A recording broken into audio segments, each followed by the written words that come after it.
On today's episode of the John Campea Show podcast, Joaquin Phoenix has got that new Napoleon movie coming out in November, but how good or bad should we expect that to do at the box office? Also, Blue Beetle, speaking of box office, its opening weekend box office projections have now doubled. But is it good enough? You remember at the end of that new Transformers movie when they hinted at a crossover with G.I. Joe? Is that actually going to happen? And also, according to some reports in major trades, some bundling may start happening with some of the major streaming services. That and a whole bunch more. The John Campea Show podcast starts right now.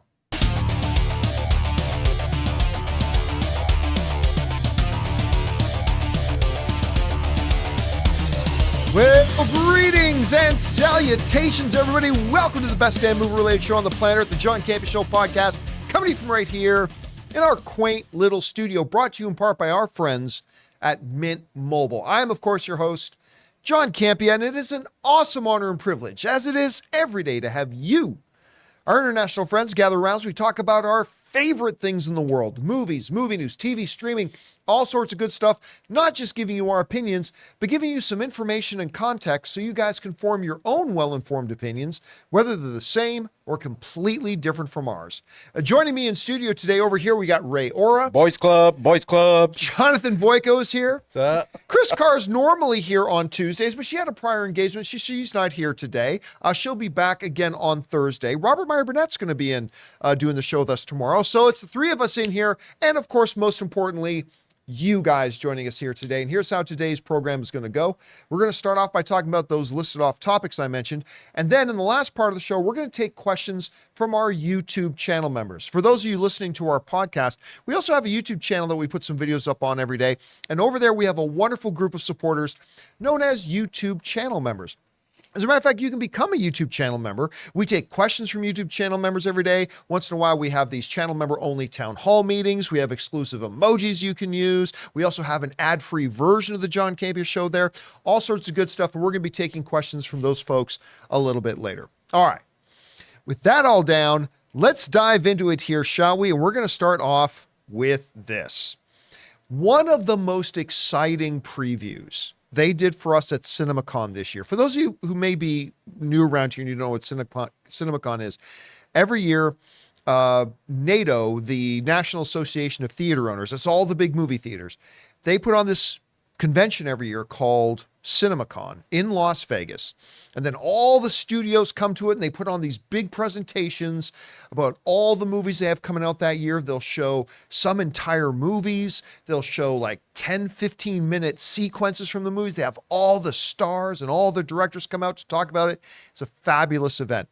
And at this past CinemaCon in April that we were at, one of the most exciting projects was Ridley Scott's new Napoleon, starring Academy Award winner Joaquin Phoenix, and currently can be seen in Mission Impossible Dead Reckoning Part 1, Vanessa Kirby.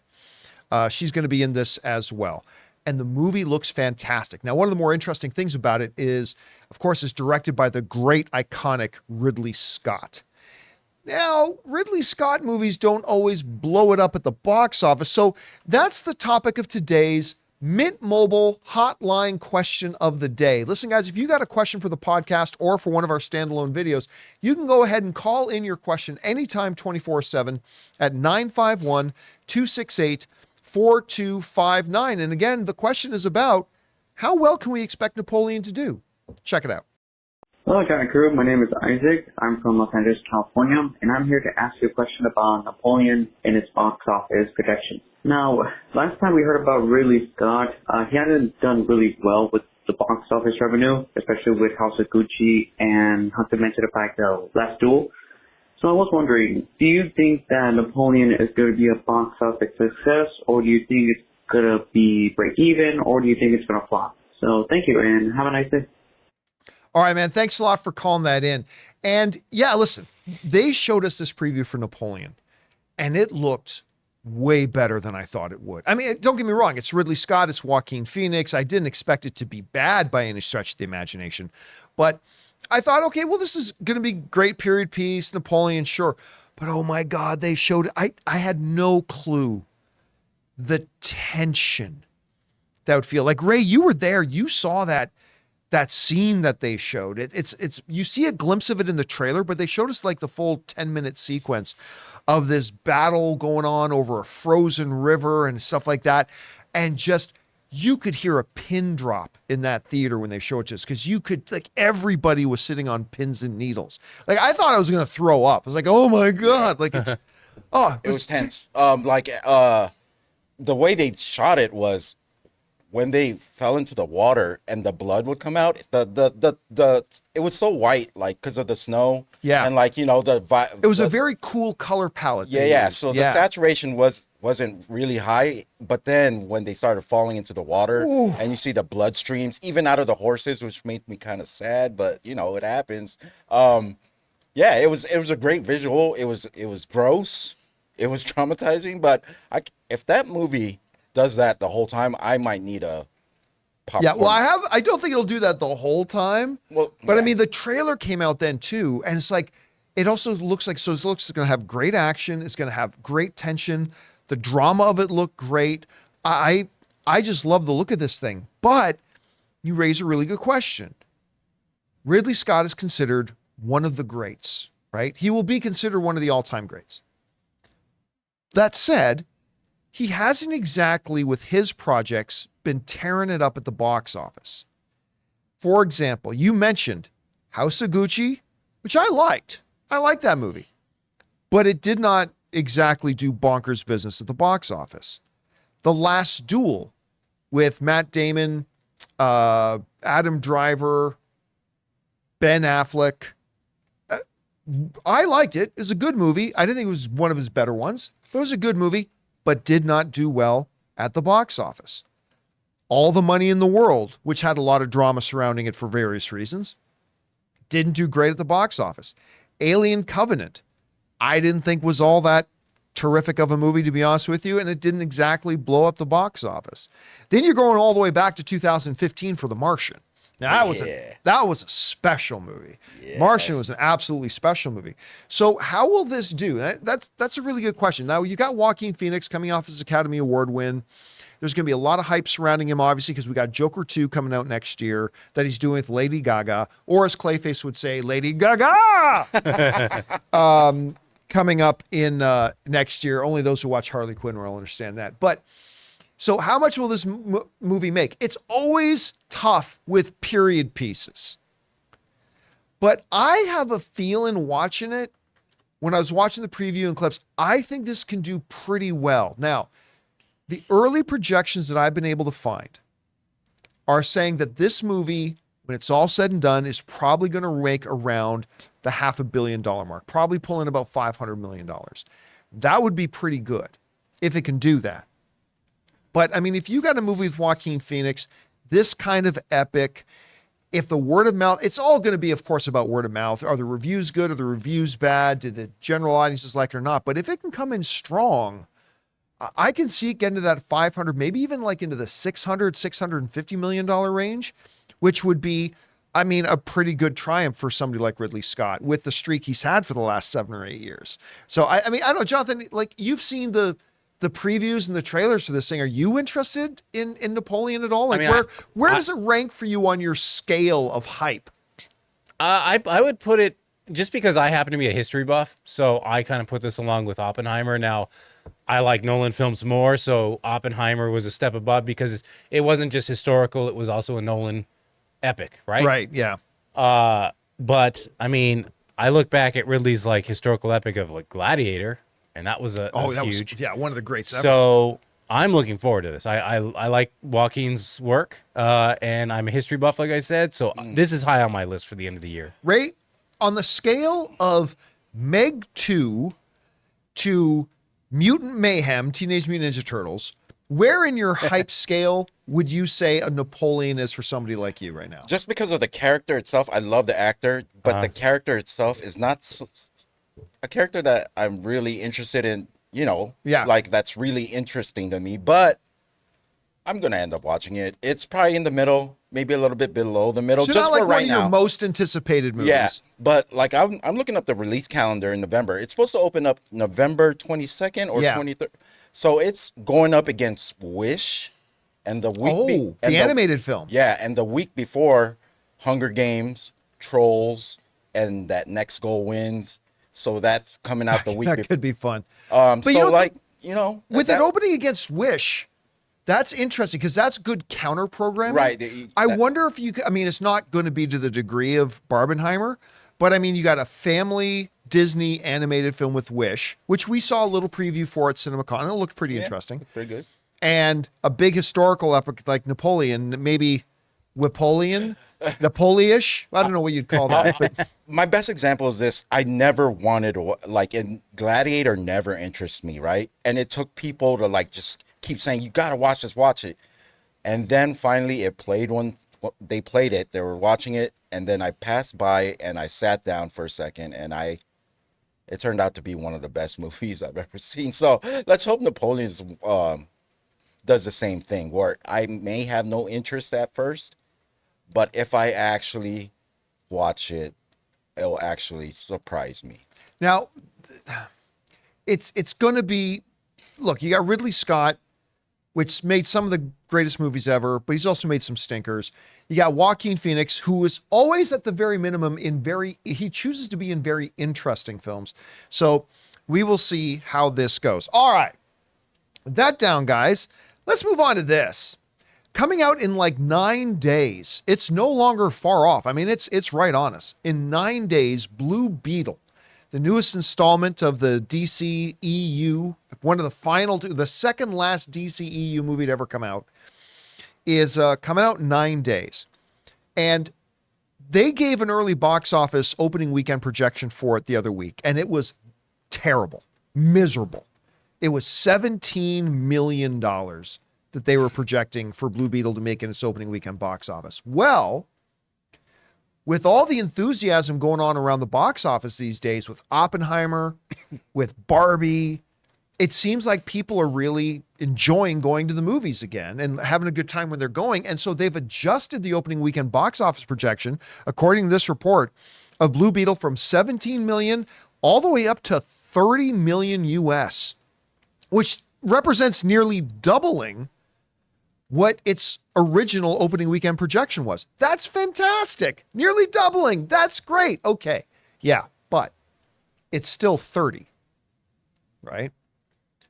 It's like working for $3 an hour and then finding out you're getting a raise to $6 an hour. That's awesome. This is doubling your salary, but it's still only $6 an hour.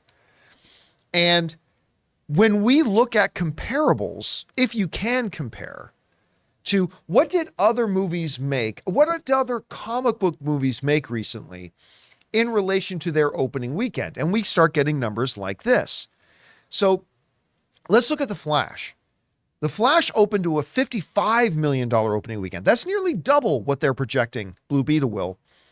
And it only managed to go on to make $268 million. And what many consider to be the biggest financial flop in the history of big comic book movies coming out of Hollywood. When you look at Black Adam, made 67 down there at the bottom, making $67 million on its opening weekend, more than double what they're projecting for Blue Beetle. It only managed to go on to make $393 million. Now, yes, you get others recent comic book movies like Spider-Man Across the Spider-Verse that opened with $120 million, went on to make nearly $700 million. Guardians of the Galaxy 3 opened to just about $120 million, went on to make almost $850 million. That's great. But then we look at Shazam! Fury of the Gods, which opened with exactly what Blue Beetle is now projected to open with, $30 million. We're not saying Blue Beetle will follow the exact same trajectory as Shazam 2 did, but it needs to be pointed out that Shazam 2 did open to $30 million like Blue Beetle is projected to, and it only went on to make $133 million. I honestly don't ever recall hearing one of the major comic book movies making less than that at the box office. But look, Blue Beetle is supposedly has $120 million budget, right? Which is the third lowest in all the DC films. The lowest one being Birds of Prey for $82 million. The first Shazam, $85 million. So if it's good, there's a good chance I'm hoping if it's good, it will at least be profitable. The Well, here's the $120 thing. million is not a lot of No, but you remember, you got to add on to that $120 million, right? You're adding that onto that 120 million, probably about a $50 million marketing budget. Yeah, They That's what I put was thinking, behind it, it's right? like 170. They also And then you got your 33 cut. Then you got your 1/3 cut. So roughly, at bare minimum, being generous, we're looking at Blue Beetle probably needing to make somewhere around 270 to $290 million just to break even. If we bring up this chart again, that means it's going to need to make minimum at least as much, if not more, than The Flash did.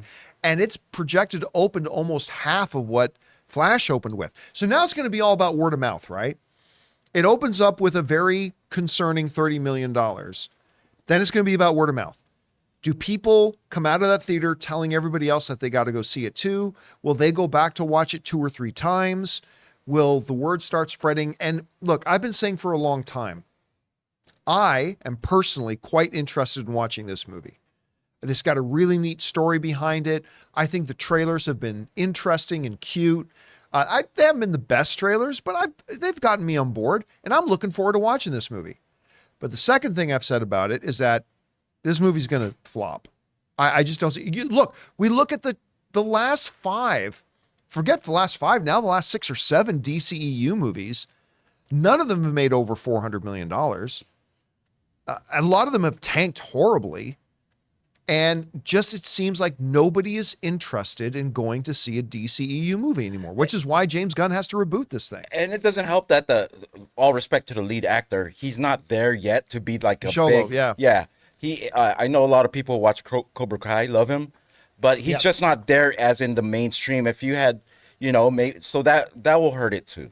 Unfortunately, you're right. I mean, you got Susan Sarandon in there, but like she's the front not man, the big. Yeah, you don't have that big front person. Now, the one thing you brought it up, the one thing this movie has going for it is that it's got one of the main stars of a really hot show with Cobra Kai, a show I don't personally like and I don't watch, but that's me. But a lot of people love this show.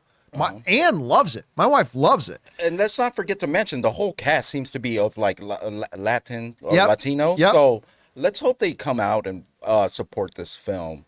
Yeah, here's the thing. I'm not feeling it. I'm not feeling that they are. Like, I remember when, I know we made this comparison before, but when Joe Coy, who is my favorite stand-up comedian in the world, made his Easter Sunday movie, and if a lot of you don't remember that movie, don't feel bad. It made about $7 at the box office and lasted in theaters about 3 weeks, and it was gone.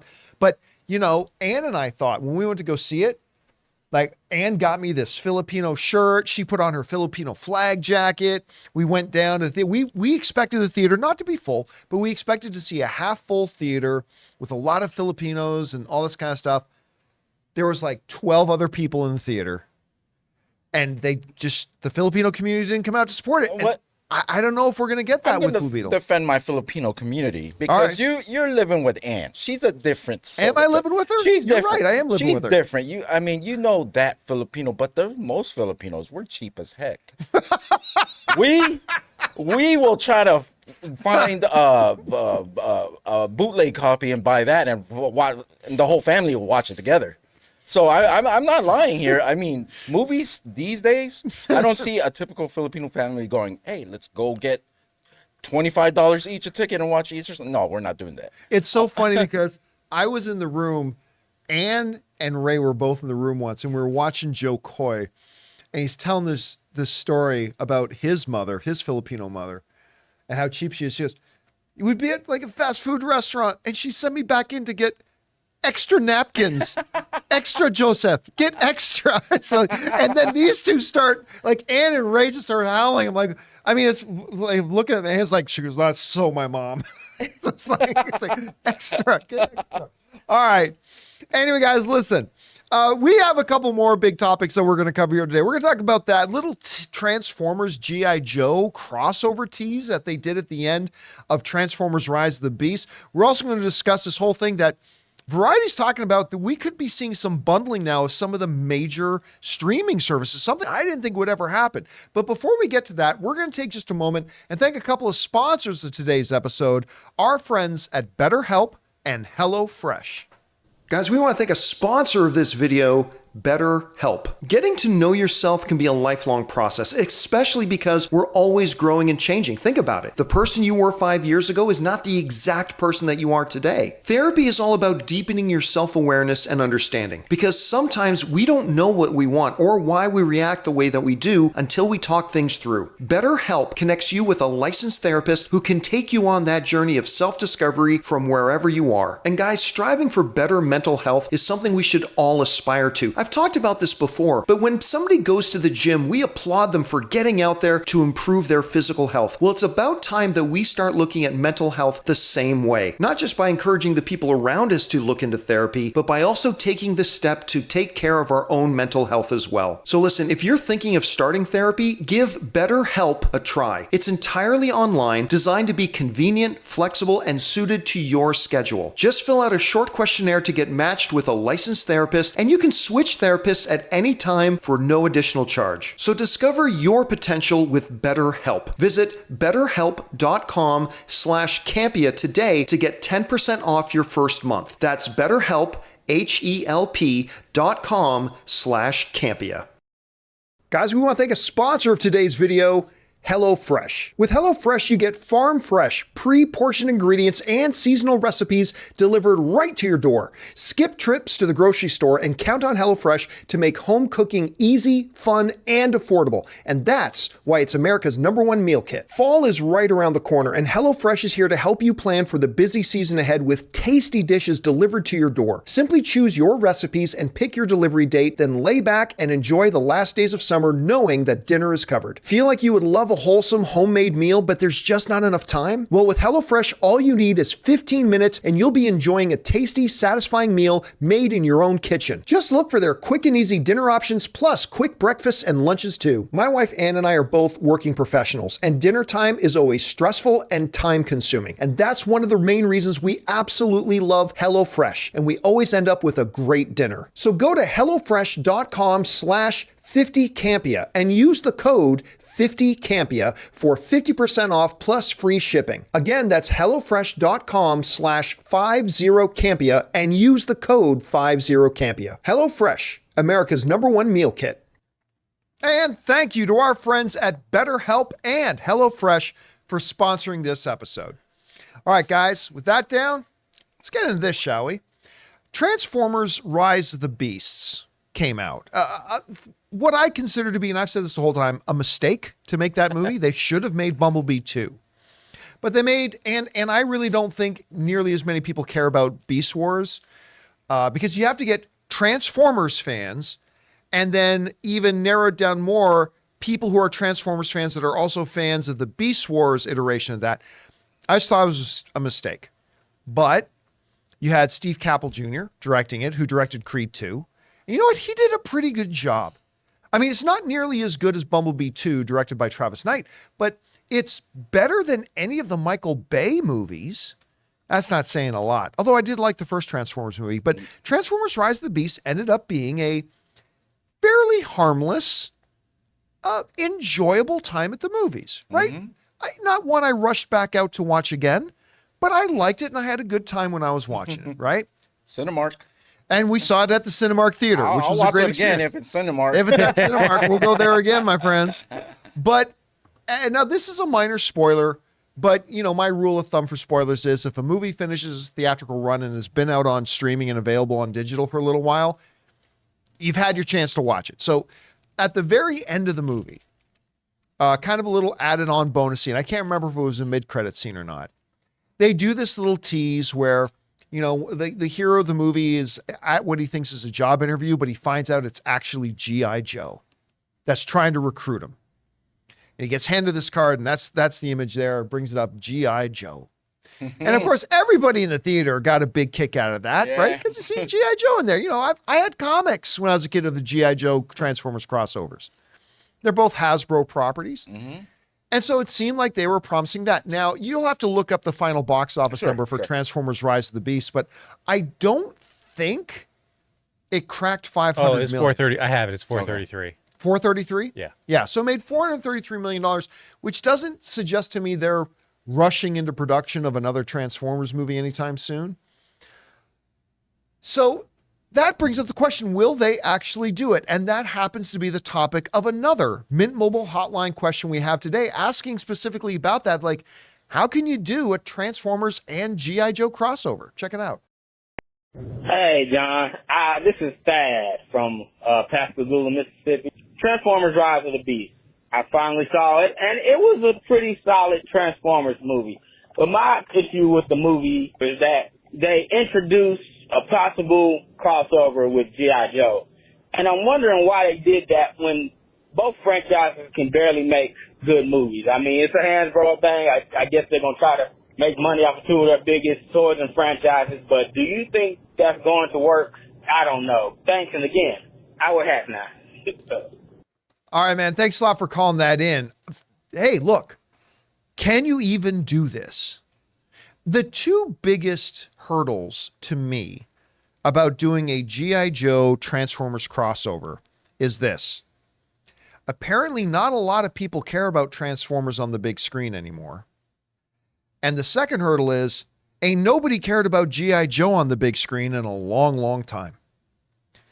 And I say that as somebody who passionately grew up playing with G.I. Joes and Transformers. I mean, I'll go see any Transformer movie anytime. You want to do another G.I. Joe movie? I suppose I would be interested in it. But the thing about creating these crossover movies is you want to take two things that people are already excited about, you cross them over, and it more than exponentially increases the excitement. The sum of the excitement is greater than the parts, than the sum of the parts. So, I mean, you have to have that. So I'm asking the question, are people excited about Transformers right now? Because you just put out a pretty good Transformers movie, and it barely was able to make more than Black Adam did at 433. And I can't remember what the Dwayne Johnson G.I. Joe movie made, but it wasn't something that made Hasbro or the studios want to rush out and make another one right away. And I haven't heard anybody talk about G.I. Joe other than, you know, maybe Serpentor and a Weather Dominator in a long time.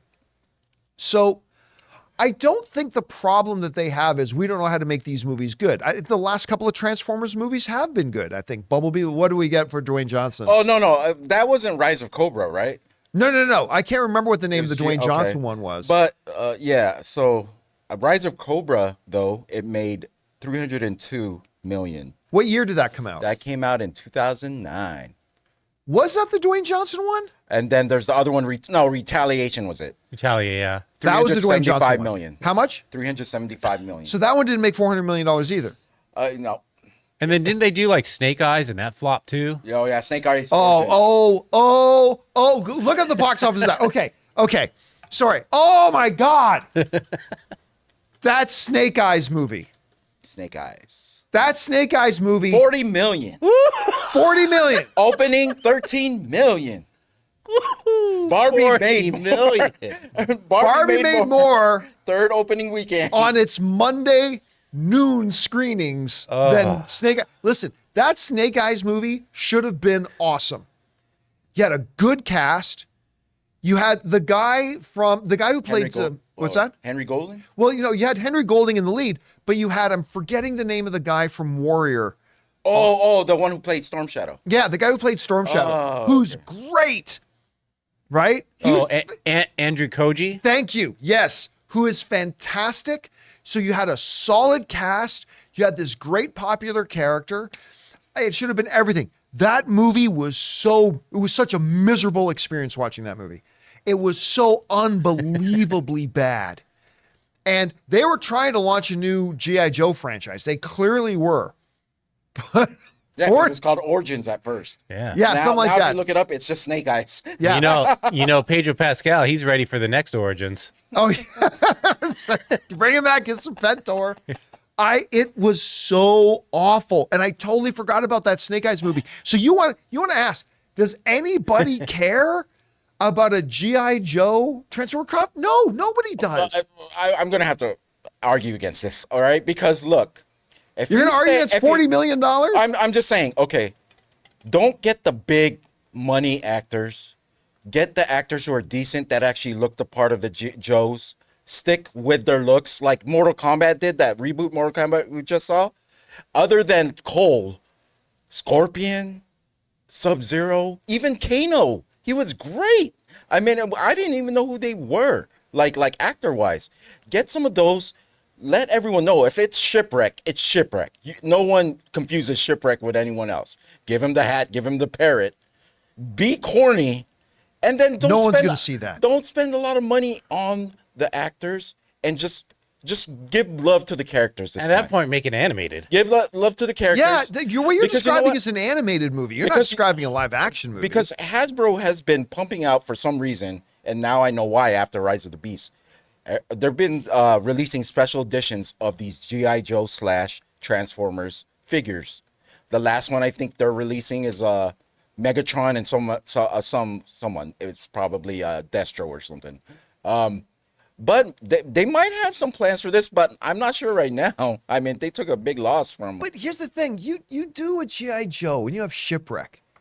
You got some big guy in a 1970s Broadway musical top with his little white hat and a little parrot. No one's gonna go see that. Come on, especially no one's Destro. gonna see that. No one's gonna go see. It's not gonna make any money. People are just gonna look at that and think that looks my ridiculous. point was, you know how Travis Knight went back to just like real simple with Bumblebee?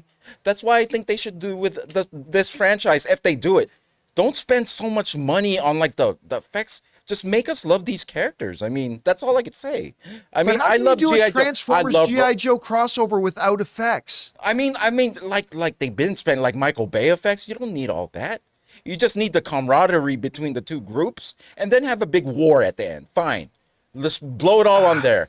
But you can't just dilute everything, because it's just a crap show with G.I. Joe. Those past two movies, even though The Rock was supposed to play Roadblock, he didn't talk like Roadblock. You know, it's like it was so far away from the G.I. Joe that I remembered that I do wish they would just go back to the source material on this one. Again, you do that, and I don't think you attract anybody to the movies. It would just be interesting for me to see. It would get me in the seat at least. Maybe there's a happy medium, you know, where they're not just wearing, you know, black clothing and tactical stuff, but there's some identifier, but it's not over the top. Like it's going to be a Michael Bay-ish film again if they do it. I know it. I just don't see. Look, because the thing, we go back to the box office results of Snake Eyes. The fact, how much did you say it made opening weekend? 40 million. Oh, no, opening weekend. Oh, 13 million. $13 million opening weekend, right? People had to see it to know it was terrible. Right. Nobody cared to even go out on opening weekend to check it out. Nobody cared. I cared. I was excited for it. I thought the movie was going to be awesome. I just don't see any way that any investor, any executive with half a brain will greenlight a live action Transformers G.I. Joe crossover. Not right now, at any rate. Yeah. Maybe in 10 years, if the landscape changes and a nostalgia rush starts coming for G.I. Joe product in a couple of years, and maybe 10 years from now they can do it. But there's just no way they make this. It's going to be a story about the soldier and his robot, because that's what the Transformers are going to be in this crossover. They're going to be the vehicles for the G.I. Joes, right? Obviously. Right? Not really. You don't think that's the way I mean, that's not really what the comics were. I mean, if you go back and try to do what the comics were, like, and then do you have Cobra aligning with the Decepticons? Anyway, I just, it's just the bottom line. Nobody will go see these movies. It's going to be like that thing of noodles that Michael Keaton put down in The Flash. Oh, yeah. Like, here's the G.I. Joes. Here's the this is the Decepticons. Now, if you bring in Beast, anyway. All right. With that down, guys, let's move on to this as well. Bundling. Bundling is, what's that? Bundaroos. Sorry, South Park, sorry. Bundling is something that a lot of people have been asking for a long time when it comes to the major streaming services. People want a bundle, right? I mean, Disney kind of already does a little bit of a bundle with the streaming services they own, right? That, Hulu, and ESPN. You got Disney Plus, Hulu, and ESPN. So they do a bundle on that. But what a lot of people are wondering, especially since one of the big topics of conversation surrounding streaming the last number of years has been, I'm spending more today on my streaming than I used to pay on my cable package.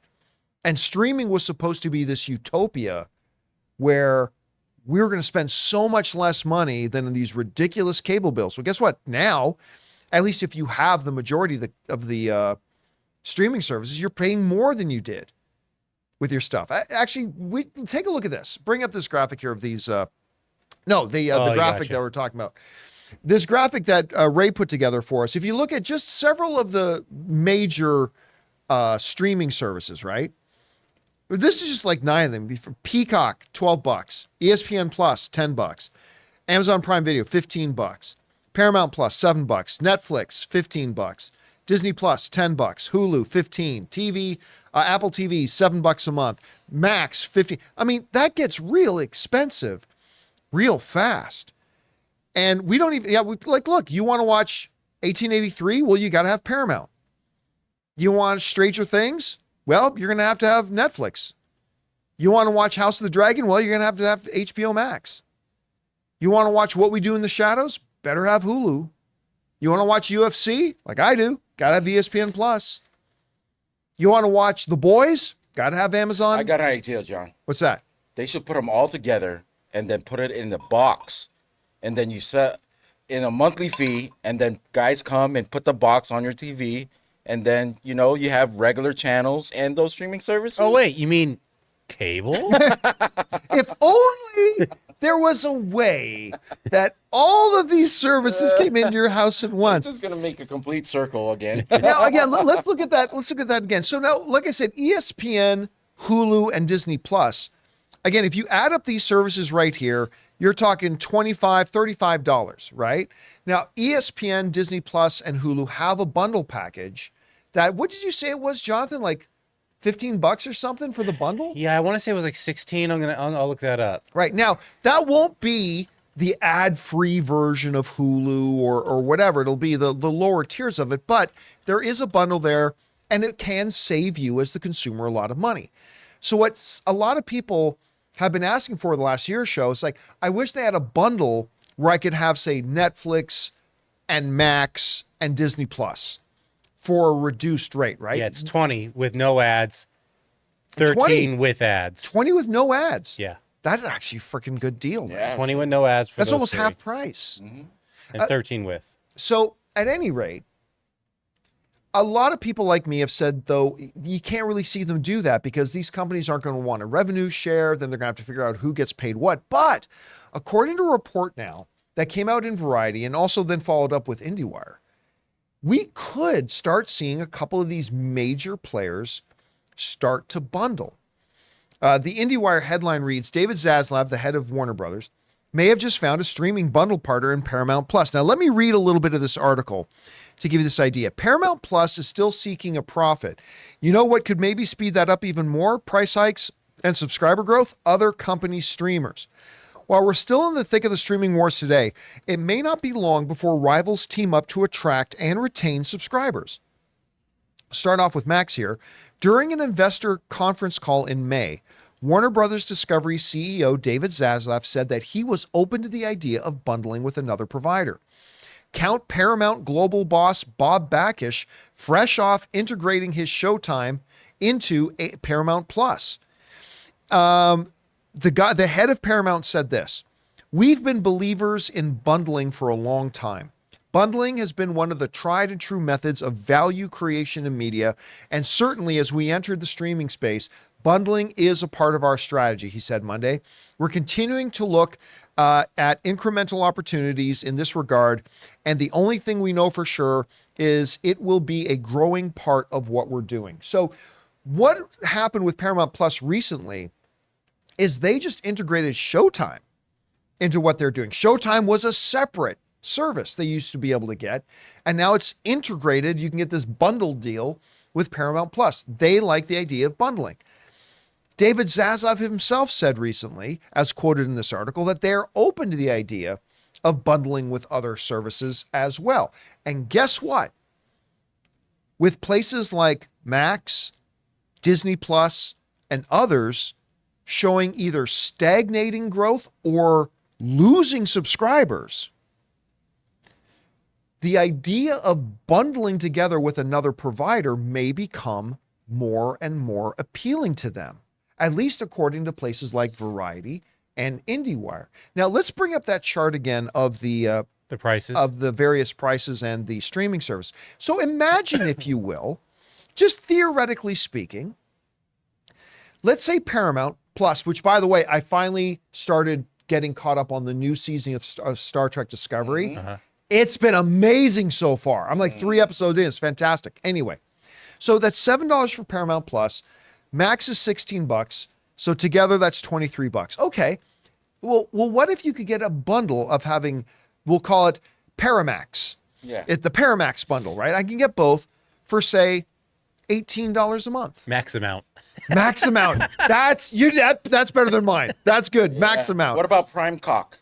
Yeah, that's fine. We're talking about Paramount and Max right max now. amount. Prime. Wait, You get the max amount of content on max amount. So if I were to have them individually, which I do right now, I'm paying $23 a month. But if you put them together in a bundle and I can say pay $18 a month, well, I'm saving $5 a month. I'm saving $50, $60 a year. That's my thing too, yeah. And you probably wouldn't have to worry about the ad, like, it'd roll into the non-ad. Or let's say, for example, somehow, some way they decided to offer a bundle of Hulu and Amazon Video. Okay, I don't think that one would work, but let's say they did. You're talking about $30 for having those two individually, $22 to give them for both, right?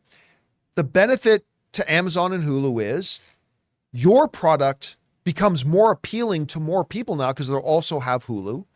You'll have increased subscribers. Like IndieWire said, you'll have more retention, and you're making the consumers happy. And the consumers are saving like $8 a month on that. That's like almost $100 a year that they'd be saving. Or maybe let's go and make her one. Okay, let's another one. Let's say Peacock and Apple, or Applecock, whatever they want to call it. Jeez. All right. Poppycock. All you hear Applecock. about him, he got that apple. So individually, you're spending $19 a month on that. Okay. $14 for that. Again, saving $5 a month.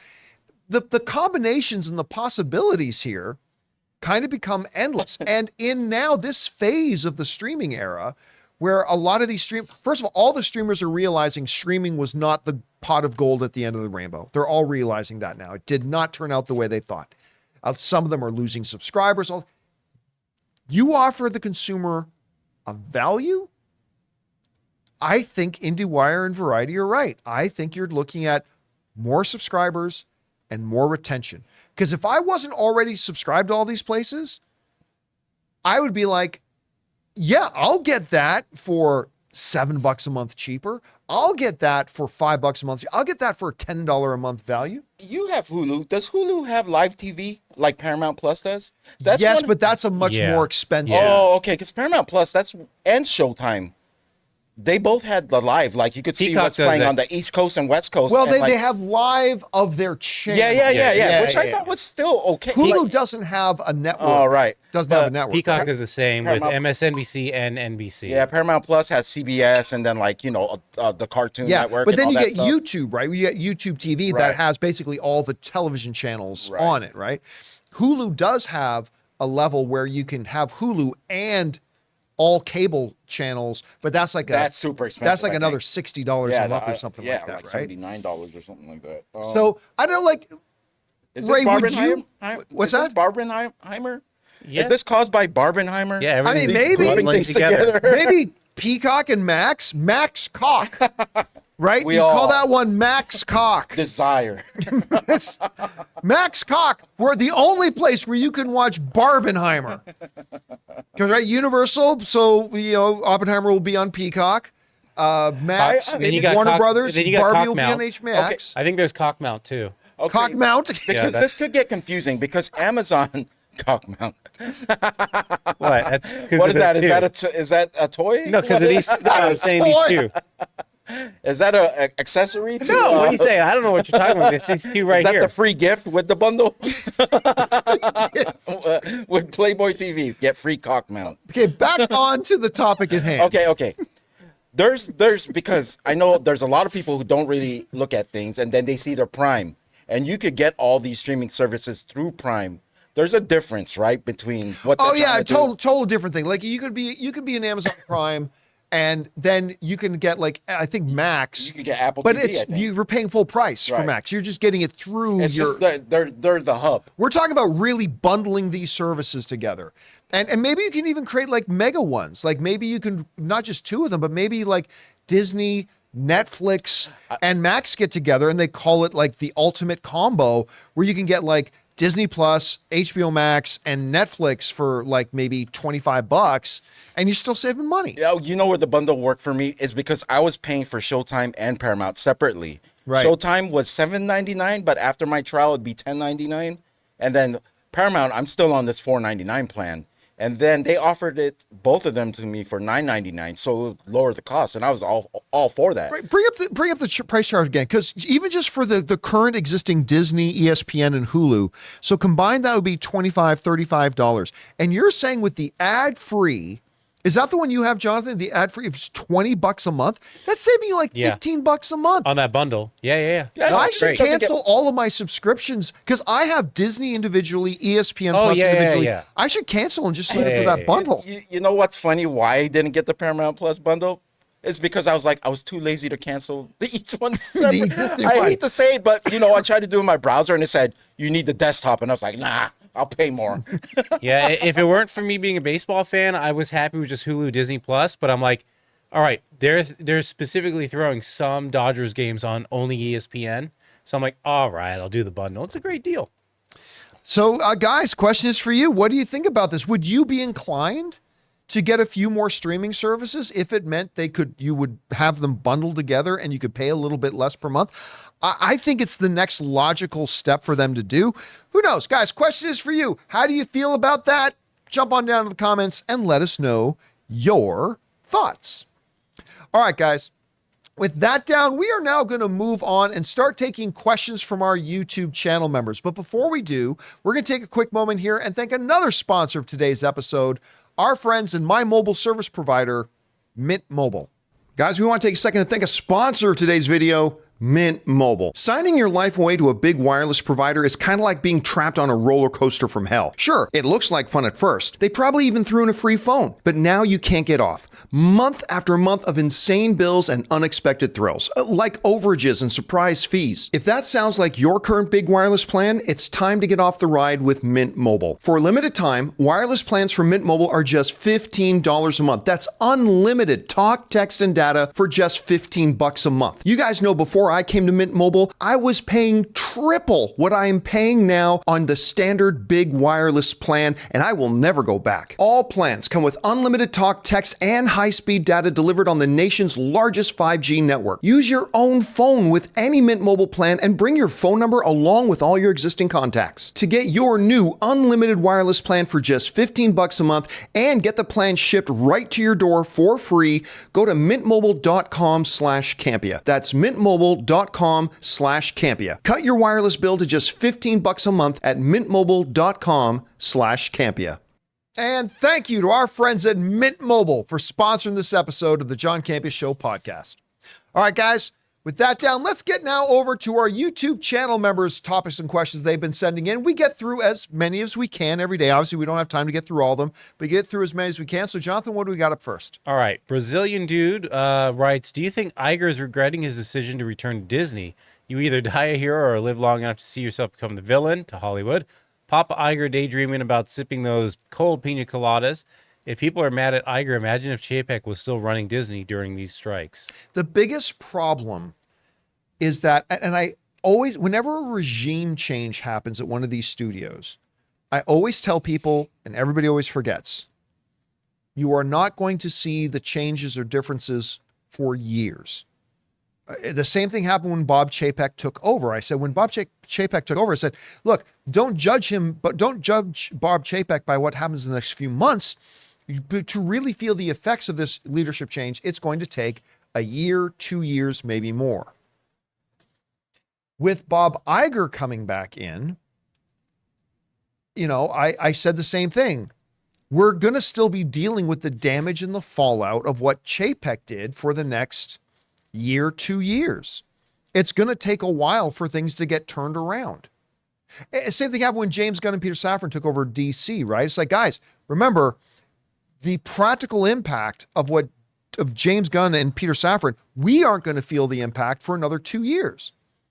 So, Flash comes out and bombs. It's like, oh, James Gunn is off to a bad start. James Gunn had nothing to do with the creation of the Flash or the making of that movie.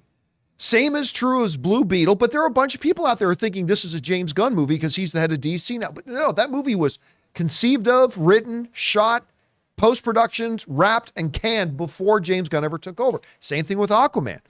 And if Aquaman makes $1 billion at the box office, guess what? James Gunn and Peter Safran don't get the credit for that because it was done before their time. We are literally talking about years before we practically see and feel the effects of their leadership changes. Right now, look, when Bob Iger agreed to come back to take over the reins at Disney, Bob Iger knew that there was more rough times ahead before things get better. And so I'm sure there are a lot of people who are looking at the rough position that they're in right now and saying, oh, well, Bob Iger didn't fix it. We wouldn't see the fixes for years. It's going to take a while, and we'll see whether or not he's able to pull it off or if too much damage was simply done. The biggest mistake Bob Iger has ever made in his career was naming Bob Chapek as his successor. He's got to deal with that. I mean, Bob Chapek did some things that Bob Iger never thought he would do, but still, Bob Iger's the one who handpicked him. So he's got to now clean up the mess. All right, what's next? From Alan, hi Campea crew. I saw the trailer for the second season of I Am Groot. I had no idea they were making a second season. I watched the first season. It was really cute and a lot of fun. Are all of you going to check it out? I am not. I love Baby Groot. I watched a little bit of the first season and I was just, this isn't for me. And I love the Groot character. I do. What I'm really impressed by was that nobody even knew they were making this thing. They just announced it. By the way, I Am Groot season 2 coming out in about a week. It's like, what? Like, so how they managed to keep that all under wraps is really, really impressive. I'm not going to lie to you. I have no interest in it. I'm probably not going to see it at all. Either you guys either watch the first season I saw one or two of the vignettes of I Am Groot, and then I was like, oh, these are just kind of silly shorts. Yeah, that's how I felt too. I didn't find What about you, Ray? Did you like it? As long as they put them where I could find them and they play all in a row, not like the first release where you found episode 1 and then you couldn't find episode 2, but you found episode 5. I had that problem at first. Didn't do it in If you sequence. all the way through, then of course. It's Groot. Come on. All right, what's next? All right. Cro-Magnon. Hey, crew, I've been obsessed with golf lately. What are some of your favorite golf movies? I am obsessed with wanting to learn how to golf. I'm not a golfer. The extent of my golfing experience is going to Top Golf. And the funny thing is, I live on a golf course. Yeah. I literally live on a golf course. And Ann and I talk all the time about we should really go over and try playing some golf, and I never do. Okay, so favorite golf movie, I mean, I can probably only think of 2 off the top of my head. I can think of Caddyshack and I can think of Happy Gilmore. Oh, man. I didn't think of either of those. Caddyshack is great. Happy Gilmore's great. I like Legend of Bagger Vance. I call it Legend of Baggy Pants. Legend of Bagger Vance is a good, that's another good one. With Shia LaBeouf. I call it Legend of Baggy Pants. Oh, yeah. I like that. that was Legend good. of Baggy Pants.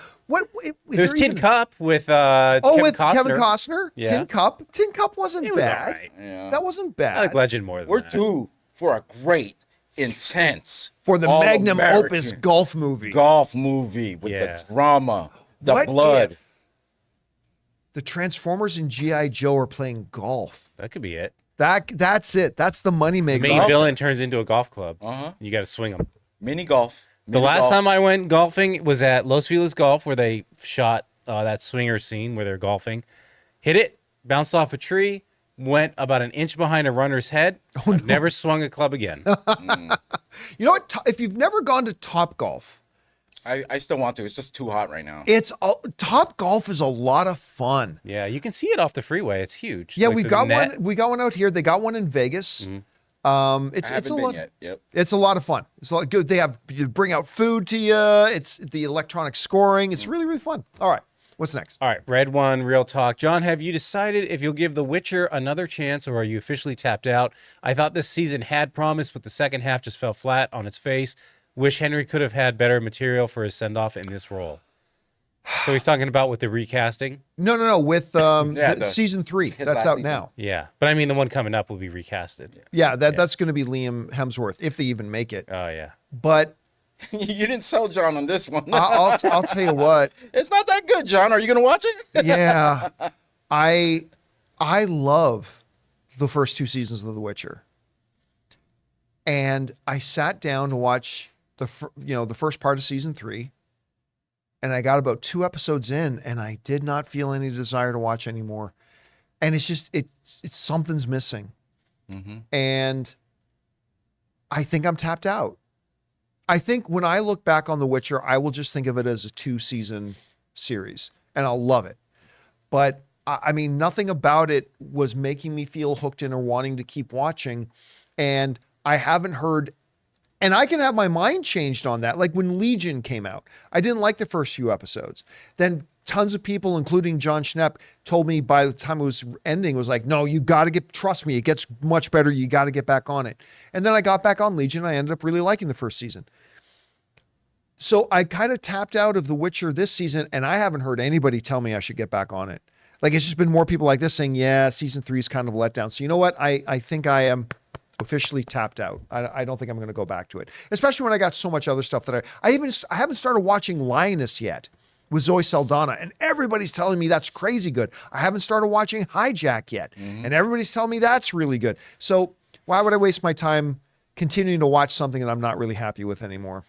All right, what's next? All right, we got JK Alzabar writes, "Hello crew. Right now, the Super Mario movie has the same box office as Harry Potter and Deathly Hallows Part 2, which is the highest grossing WB film ever at 1.3 billion. So if Barbie surpasses Mario as the highest grossing movie 2023, it will also be the biggest movie in Warner Brothers history." Yeah, I guess so. I guess that it would. I didn't even think about that. That, because you don't really think of 1.3 being the biggest in a certain studio's history, but, Disney's got all the 2 billion. Correct me if I'm wrong, but I think every single movie, let me bring this up. I believe every single movie in the very exclusive $2 billion club, believe No Way Home is are up there. Disney movies. Yeah. No Way Home, if you count that as Disney, is up there. Well, you know what? No Way Home would be a Sony. would be a Sony movie. Yep, that's a Sony. So you've got in the top 5 are all Disney films. Avatar, Avengers Endgame, Avatar The Way of Water, Man. Titanic, which was a Fox movie, but now it's owned by Disney, and Star Wars Episode 5, The Force Awakens. The entire $2 billion club Fox, It's yeah. like belongs to Disney. It's like when that person owns that Monopoly Street, that last one puts all the houses. Well, That's yeah. what Disney is. Oh, sorry, I forgot. There's 6 films in the $2 billion club.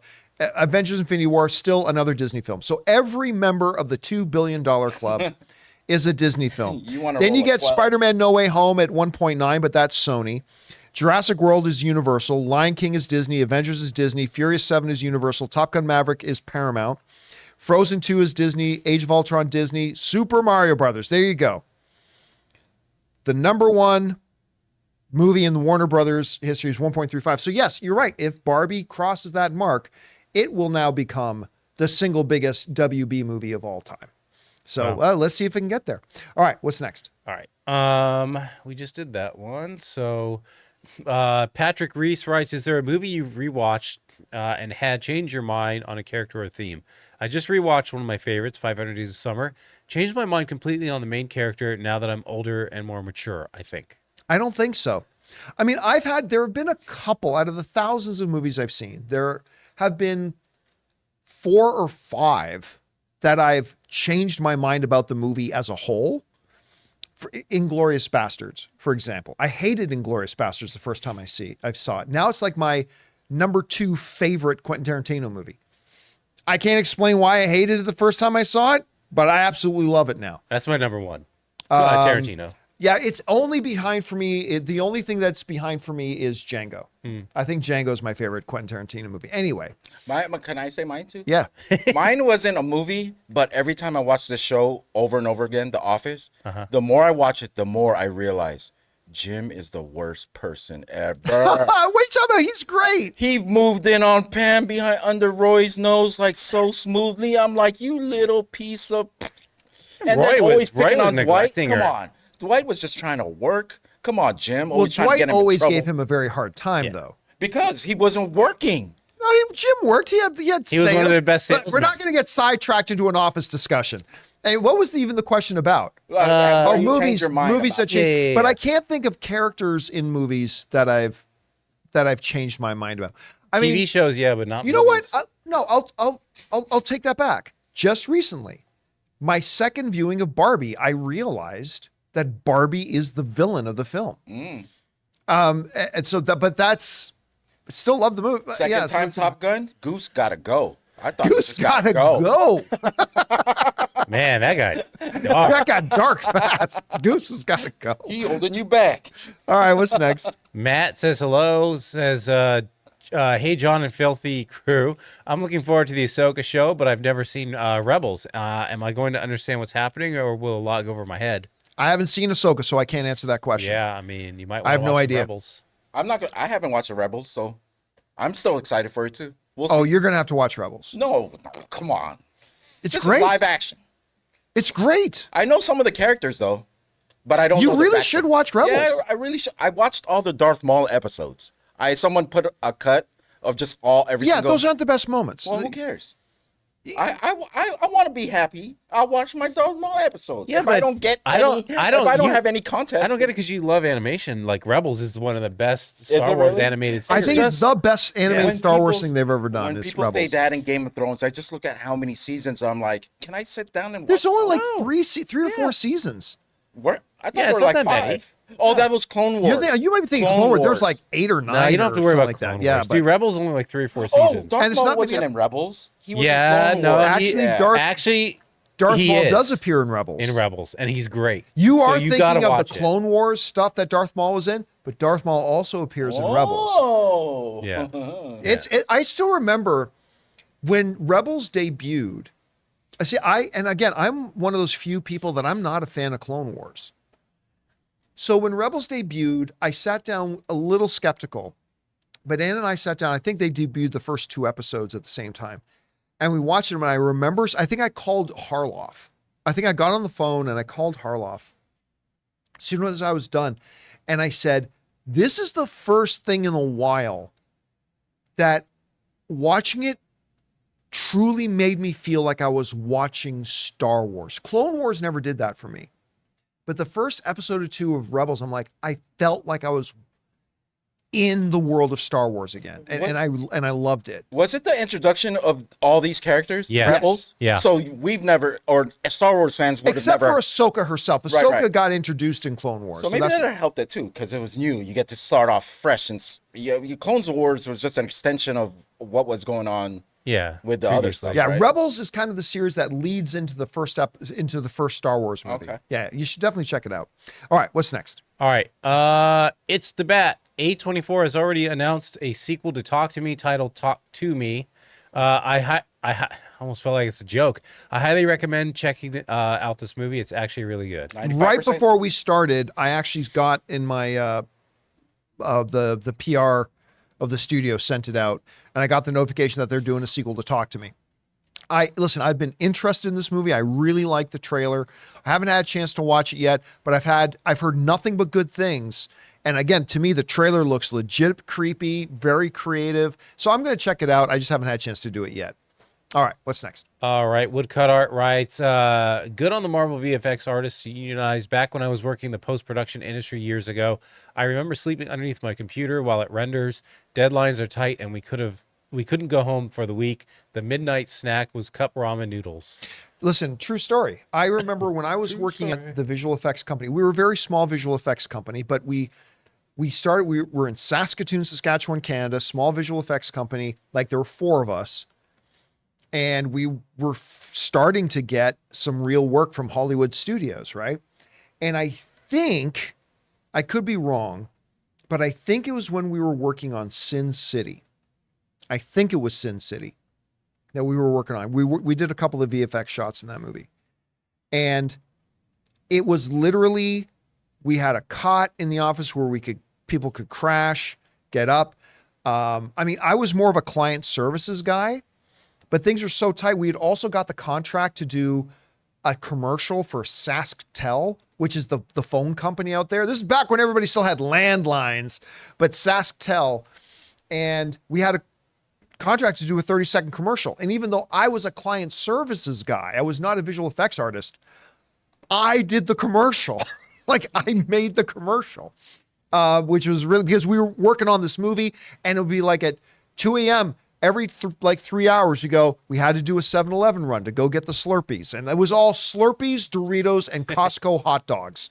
Because Costco was also only a few miles away. We go to Costco, get the $1.50, get a drink, large drink, and a large hot dog sausage for $1.50. And that's all it was all the time.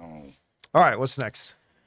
Carmel writes, John, I was finally able to book Oppenheimer at the Vaughn Cineplex. There's only 2 70mm IMAX theaters playing, and the other one is all the way in Mississauga. They're all booked up in theaters. Well, what's interesting is that I just got a report that they are actually, IMAX is extending the run of Oppenheimer in 70mm IMAX. So there are so few of them out there. I was able to see it in 70mm. But it wasn't in the IMAX #1 screen. It was just one of their big theaters at IMAX or at AMC 16 in Burbank. So it's the very wide screen version. Well, they don't have a 70mm at the AMC Burbank 16. Yeah. They converted it to the one that's in the back. Okay. So it wasn't the true 70mm That's experience. digital. So if you do IMAX digital, it's the big IMAX screen in the front of the theater. But I did the 70mm. Now I will say, I wasn't like, 70mm was what was available. A lot of people are going to go in there and be like, oh, what are these little pops and flicks? Well, that's film. So it goes back to the old days of watching film movies with the little film like imperfections in there. I could did see not little realize flickers. that. Yeah. All right, what's next? David writes, which director would you say won the 2010s? I would say for me it was between Villeneuve and Nolan. Weird, there's no Oscar between them. I would say Nolan. I'm not a movie dates guy. I would literally have to sit down with a full list of all the movies that came out in the 2010s and figure it out. Unfortunately, I can't answer that off the top of my head. I mean, every era is dominated by Spielberg, period. But I mean, without a list of the dates and the movies themselves, I couldn't tell you off the top of my head. All right, what's next? Fanjecture writes, yesterday my wife and I welcomed our beautiful daughter. And now congratulations! Yeah. Another movie fan has been born. Thanks for the entertainment while they sleep. Oh, dude, congratulations to Fanjecture. Fanjecture's been a very long time viewer of ours. And congratulations on that. That is awesome news. We hope all the best for your new little film fan. So that is absolutely incredible. Congrats, man. All right, let's take one more. All right, this is one I've been wanting to check out. CJ Rebirth. I've been enjoying the Twisted Metal show so far on Peacock. It's like Death Race mixed with Book of Eli and Deadpool vibes. Anthony Mackie's great, as well as Nev Campbell, Thomas Hayden Church, and Stephanie Beatrice. And Samoa Joe. Don't forget Samoa Joe's in there. But you know what's funny? You don't see a lot of Nev Campbell. A lot of him. Like outside of Scream. Like I remember when Nev Campbell popped up in that, what was the Dwayne Johnson movie? Was it called Skyscraper? Or Yeah. Was the actual name of the movie Skyscraper? Yeah. And she popped up as his wife. It's like, I realized you don't see her a lot anymore. So when I saw her pop up in the previews of this, I'll be honest with you, even though I really, really like Anthony Mackie, nothing about Twisted Metal kind of appealed to me. So I wasn't going to watch it. But everybody's saying really good things about it. It sounds good. It's on Peacock, right? Yeah, and I didn't realize that Thomas Hayden Church was in it, but sure enough. Yeah, I only know that because there was a recent interview with him in one of the trades that I follow, and I love Thomas Hayden Church ever since Wings. Yeah, that goes back, but yeah. And then of course one of the most brilliant movies ever, Sideways. I love Sideways. Him and Paul Giamatti in Sideways. Yeah. Oh my God, that movie's so good. All right, guys. That'll do it for today's installment of the John Campea Show podcast. Thank you so much for being here and making this show part of your day. Big special thank you to our YouTube channel members for, number one, being YouTube channel members and supporting what we do here, but also for sending in those topics and questions for us to discuss. Hey, listen, guys, if you are checking out this show on YouTube, We also primarily make this show as a podcast. So make sure you go and subscribe to our podcast feed, either on Apple Podcasts or Spotify. Just search for the John Campea Show podcast.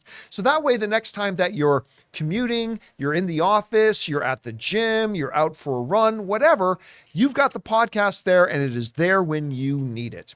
All right, I want to thank the guys in the room with me, Ray Ora. See you later. Jonathan Voico. See ya. Don't forget, we, as well as Robert Meyer Burnett, will be in here tomorrow. Looking forward to seeing you then. My name's John Campea, and until next time, my friends, bye-bye.